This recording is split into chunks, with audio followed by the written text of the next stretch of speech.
নমস্কার বন্ধুরা, সুলেখা কিচেনে আজকে আমি নিয়েছি চালতার চাটনি। তো পাকা চালতা পেয়েছি, বাজার থেকে নিয়ে চলে এসেছি। আমার চালতা আমের আচার ভীষণ পছন্দ। তো খুব সুন্দর করে কিন্তু ছাড়িয়ে গুছিয়ে পরিষ্কার করে নিয়েছি। আর চালতার ভেতরে কিন্তু একটা আঁশ মতন থাকে। তো কারা কারা চালতা চেনেন না বা খেতে জানেন না, অবশ্যই কমেন্ট করে জানাবেন। এবং কাদের চালতার চাটনি পছন্দ বা চালতাদের ডাল কাদের কাদের পছন্দ, অবশ্যই কমেন্ট করে জানাবেন। তো দেখুন, শিলে বেটে নিয়েছি সাদা তেল, সামান্য একটু সরষে, দুটো লঙ্কা। তো চাটনি মানে একটু টক টক আর একটু ঝাল ঝাল না লাগলে ভালো লাগে না। গরম পড়ে গেছে, তো ঝটপট করে বানিয়ে খেয়ে দেখুন।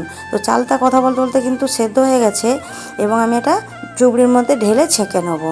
তো নিয়ে নিয়েছি আমি চুবড়ির মধ্যে ছেঁকে।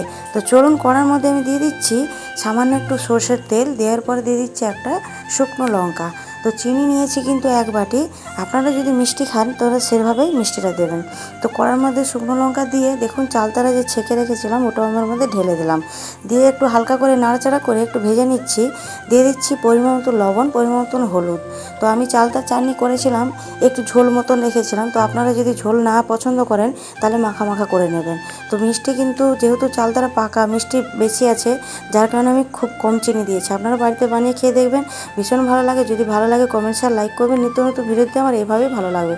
তো চালতার চাটনি রেডি হয়ে গেছে। তো চলুন বন্ধু, টাটা।